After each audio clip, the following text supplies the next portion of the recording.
Hi, and welcome to Series 4 of the Australia Academy Down History Revision podcast. This series is going to focus on the superpower relations, i.e. the Cold War. As always, if you've not listened to any of these podcasts before, these are aimed to be between 5 and 10 minutes long, just to give you a little bit of a taste, a little bit of an injection of what's going on in each particular topic. It's not supposed to replace any other revision, your books, any timelines, cue cards, anything like that you've made before. This is just an extra little bonus to give you that little bit of information. If you haven't checked out the other podcasts that we've got available, Series 1 focuses on medicine through time and the Western Front, Series 2 focuses on Weimar and Nazi Germany, and Series 3 focuses on early Elizabethan England. Okay, Cold War, let's get started.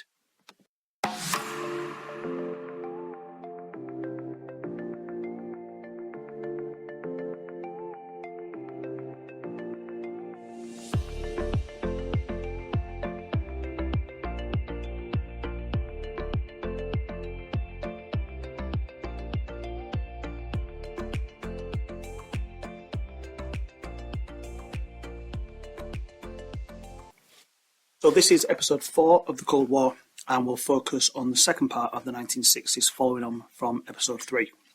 Now, as I mentioned in episode 3, we have the Cuban Missile Crisis. The Cuban Missile Crisis scares everybody. The world came so close to World War III, nuclear war, which would essentially possibly have ended the war. Something had to change. They needed to do something because both sides panicked. Oh my God, how close did we come to war? We can't let this happen again. So what we see in the mid-1960s as a series of treaties, a series of agreements between the USA and the Soviet Union to try and make sure that another Cuba, or what could have happened at Cuba, ever happens again. So the first thing we get is we get what became known as the hotline. This is a direct link up between the White House in Washington and the Kremlin in Moscow. They didn't want to rely on messages, telegrams. You know, if the post office is late or whatever, they couldn't risk that. So a direct phone line from the two government buildings, so if something happens like that and they need to get that message quickly, bang, pick up the phone, and that can be dealt with. And that was installed in June 1963, as close to the end of the Cuban Missile Crisis. The next big thing we get then is August 1963, and we get the Limited Test Ban Treaty. So this is the first real treaty between the two sides to stop any potential nuclear war from occurring. It's signed by the USA, the USSR, and Great Britain. We actually get involved in this one. And the idea is to ban the testing of nuclear weapons except underground. Random, I know. So this was just to make sure that, you know, the testing of nuclear weapons didn't really need to keep going on. It was a way of flexing your muscles and showing just how many bombs you had. It needed to stop. We didn't need to be doing it anymore. So they put a ban on that. It didn't stop research into all the production of any further nuclear missiles. You just weren't allowed to explode them. The next treaty that comes in is 1967. This will build on to what I'm going to talk about next, which is the space race. So we get the Outer Space Treaty, like I said, 1967. This is where both sides agree that space exploration should only be for peaceful purpose. You shouldn't be using space as a weapon. So if you want to go to the moon, if you want to go into space and put your men in outer space, it's there just for the kudos of achieving it, as opposed to put a weapon or do something in outer space. It relied on cooperation. There was no real way of monitoring this. You know, a lot of satellites, a lot of rockets are going up, so it was hard to maintain that sort of agreement, and it was based on, you know, both sides sort of doing as they're told. No real way of really enforcing this one. The final one is in July 1968, and it is the Nuclear Non-Proliferation Treaty. This is signed by the USA, the UK, and the USSR, and there's another 59 nations. I'm not going to read you all their names that also signed this. This essentially says that no country could assist another country in producing or obtaining nuclear weapons. So America is not allowed to give Britain a leg up. USSR are not allowed to help Poland. You've got to just work on your own nuclear program. You're not allowed to help anyone else. It stopped you sharing ideas, but it didn't stop you from producing your own. So America and the Soviet Union could continue to produce. They just couldn't help their allies to produce any others as well. So they're moving in the right direction. They're trying to be peaceful. They're trying to get along, but it's all just a bit wishy-washy. Nothing really gets achieved from these. There's a lot of loopholes kicking around in these treaties. The second big thing that happens in the late 1960s is the space race. I mentioned this a little bit earlier.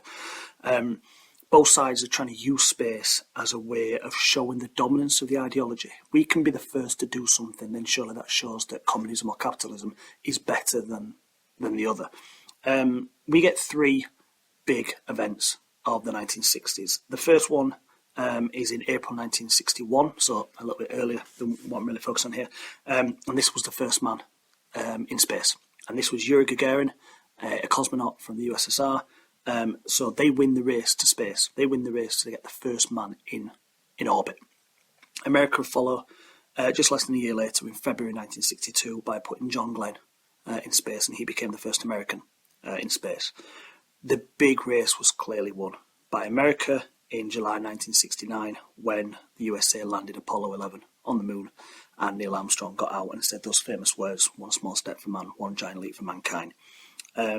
So it's an interesting race because both sides can, again, similar to what I mentioned in the previous podcast when we look at Korea, how both sides can come away feeling they've won. You know, the Soviet Union can come away going, well, we were the first people to put a man in space. We achieved that first. We won the space race. It wasn't the moon race, it was the space race. We won it.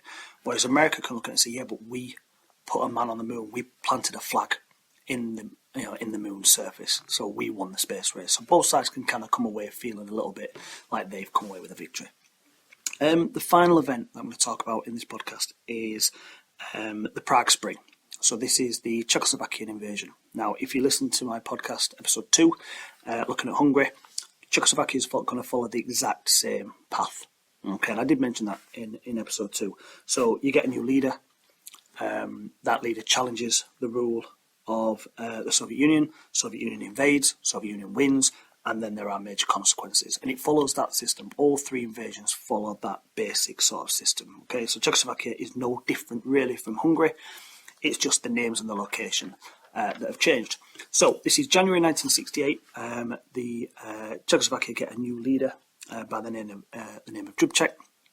And he's good friends with Brezhnev. So this shouldn't be a problem. This is quite straightforward. You know, he's in charge of the Soviet Union. He's in charge of Czechoslovakia. They're mates. Everything should be great. However, Dubček wants to make communism a little bit easier to live with. He finds communism quite harsh on the people of Czechoslovakia. So he wants to create something that he became known as socialism with a human face. Okay, he wants to make it much more approachable. He wants to make people happier to live with communism. So he introduces a series of reforms which became known as Prague Spring. Okay, and the idea was that this was going to increase political freedom within the country. Brezhnev tries to talk him down. Brezhnev tries to use diplomacy and tries to sort of chat to his mate about it, and he's not budging. He's sticking with this idea. And so, therefore, in August 1968, around 500,000 Warsaw troops are sent into Czechoslovakia. Now, this is the key thing. This is not Soviet troops. This is Warsaw troops. So there are troops from East Germany. There are troops from Poland. There are troops from Hungary. He's sending a whole spectrum. This is to show a united front of the Soviet Union, the united front of communism against the Czechoslovakians. It also allows the other countries to see firsthand what will happen to you if you try to do a similar sort of thing. It was very clever what Brezhnev does here. Dubček is arrested. He's not killed. So unlike in the other invasions, the leader is arrested and killed. Dubček, because of that friendship he has with Brezhnev, he's not killed. He dies much, much later on. But he is replaced by Gustav Husak, who is a strong communist and will rule Czechoslovakia exactly how the Soviet want him to do. The consequences then, there are a couple of consequences. First of all, we get what became known as the Brezhnev Doctrine. Okay, so the Brezhnev Doctrine simply says that the Soviet Union can invade any Eastern Bloc country that they feel is threatening the security of the entire Eastern Bloc. Okay, so no sort of grey area here. If you are going to challenge us, we are going to invade. It's as simple as that. Much like with Hungary, the USA condemned it and said, "Oh, this is not good," but they don't do anything about it. They don't try and jump in to help. What it does do, and there is a negative effect it has on the Soviet Union, Yugoslavia and Romania, who were both communist nations at this time, kind of back away a little bit from the USSR. They see this going on and it frightens them a little bit. And so you could maybe argue that by treating Czechoslovakia with such harshness, then what they've done is they've kind of lost their grip a little bit in certain areas of Eastern Europe where those countries maybe not going to follow the flow like they're supposed to. So that's the 1960s, all done and dusted. If you haven't already done so, make sure you check out episode 3, which was the first part of the 1960s, and episode 1 and 2, looking at the 40s and 50s. And make sure you also check out Elizabeth, Germany, and the medicine podcast as well. Keep working hard, guys. It is all going to be worth it, and I promise you that. Catch you later.